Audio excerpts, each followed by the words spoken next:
Hi, it's Randy. This video is presented by Tap Success.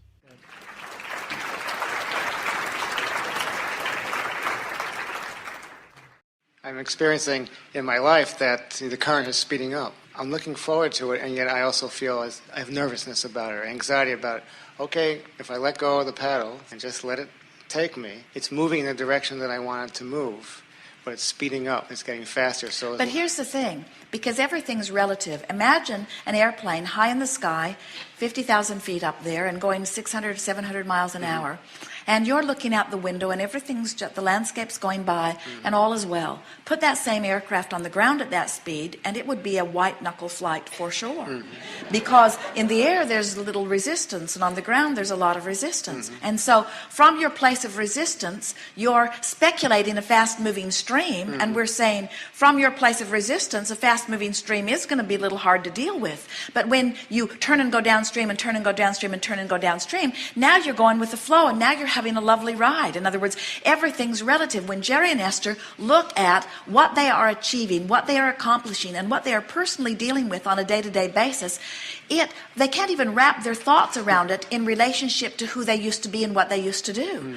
But they're up to speed with it. Jerry tells the story of the farmer that every day went down to the fence and picked his little calf up and lifted it over the fence. And he did it every day, and every day the calf got a little bigger, and every day he got a little stronger, until pretty soon he's lifting a great big bull up over the fence.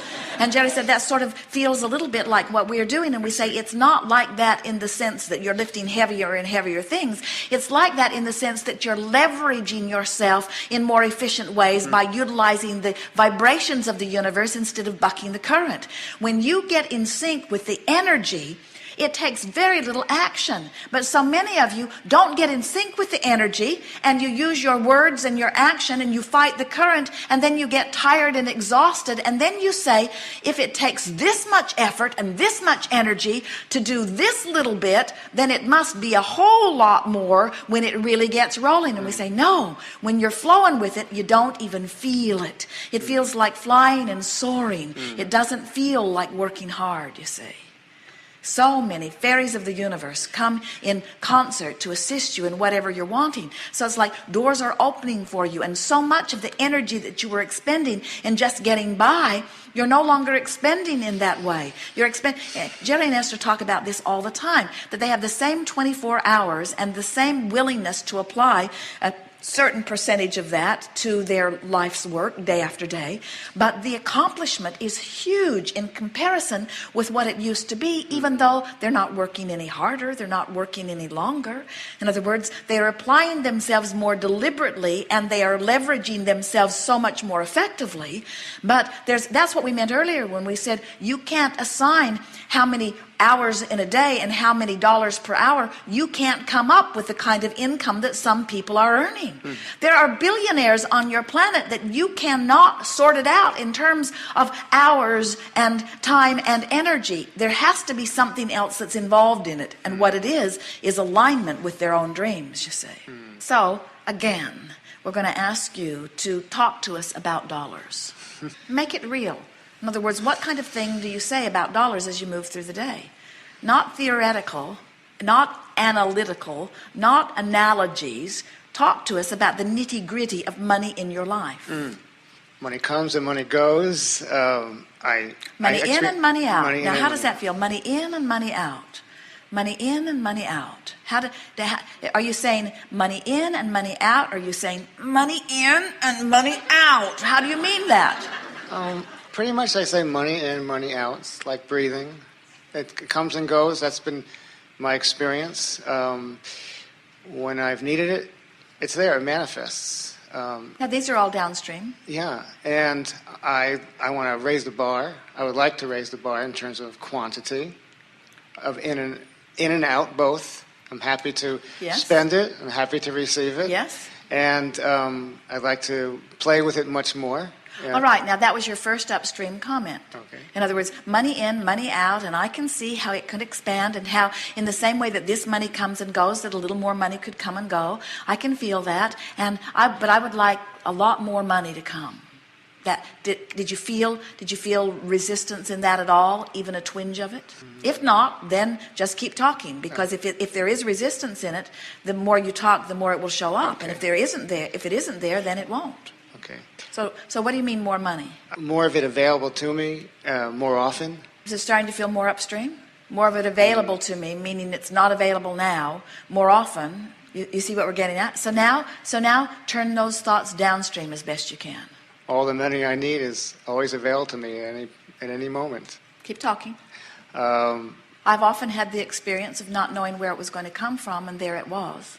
exactly. Money can come in surprising ways. That's been And the true. more relaxed I've been about it, the more easily it comes. And so I sort of get the idea of relaxing and allowing it to come. Absolutely. And I can feel that I have set some stuff into vibrational escrow, so I can feel that the call of money is stronger than it's ever been before. In fact, because it's stronger than it's ever been before, I'm feeling my resistance to it more. And so my willingness to say I have enough is not quite as willing, because I've been saying more and more I don't have as much as I want. Yes. And that's not a bad statement. That's a clarifying statement. I'm just recognizing that I'm wanting to let more in. And I know that my life has caused me to ask for more than I'm letting in. So I realize it's not about asking for more. I've already done that. It's about finding ways to let more of it in. And I've heard Abraham and others say that appreciation lets money in more than criticism. Yes. And so I am appreciative of the money that comes. Talk to us about how your money comes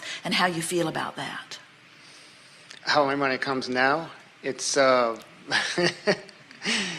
well, it comes because it exists. I stopped working, and I've made certain decisions. My life has gone a big change. I'm moving. I'm moving out of the country. Actually, I sold my house, so I have some money from selling the house, and so that's how the money has come recently.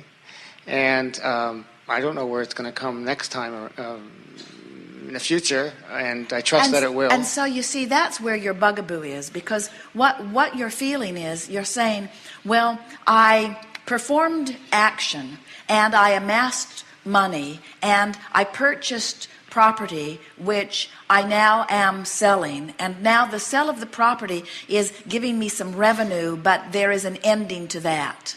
And that's what sort of got you hung up. In other words, you're saying money in, money out, money in, money out. But now you know what you're saying? Money out, money out, money out, money out, money out. That's what's stuck in your vibrational craw, isn't it? Yes, and it is. so what you're wanting to begin to acknowledge is that there are plenty of avenues for money to come in. And it's just like your analogy about the air in and the air out and the air in and the air out. You are more comfortable when you allow the air in and you allow it out. In other words, we don't see any of you out on your porch trying to breathe all of the air for the day in all at once, and then you just go through the day letting a little out and a little out and a little out. And you don't want to do that with money, it seems. Yes. You don't want to have a big sale of something where you've got a big chunk of money and then money out, money out. That's what's making you uneasy. But we want you to begin saying, relative to dollars, it's not quite like breathing in and out, because with dollars I can take longer, slower breaths in and longer, slower breaths out. In other words, I have plenty of money that's in, and now while this money is going out and there's plenty of it, there will be other avenues for it to come in. These are the kind of conversations Yes. you want to have. Yes. And as you relax into that, it is our promise to you that all of the money that you will ever want will always flow to you. There is you will reach the place, and not very far from now, where the money will flow in faster than you have time for it to flow out. In other words, it's going to start piling up on you. We're not kidding you. And as it begins to pile up on you, you're going to have to stretch your ability to let it out. And we encourage that you do that, because it is as much out of balance for you to let it out faster than you let it in as it is for you to let it in faster than you let it out. Did you hear that? In other words, you're wanting this balance, so why not begin the process of mentally letting it out even before you physically let it in? Begin expressing the money. Think about what you'll do with the money. Expend the money. We encouraged Jerry and Esther and those who were talking to us in the early days about money to put $100 in their pocket and spend it all day long. I could spend it here, I could spend it here, I could spend it here. It's great fun to think of all of the things. And some said, oh, Abraham, you haven't been physical lately. $100 won't go very far. And we said, spend it 1,000 times today. And you've spent $100,000, and that goes a long way in getting the juices flowing in your financial vibration, you see. You're doing fine.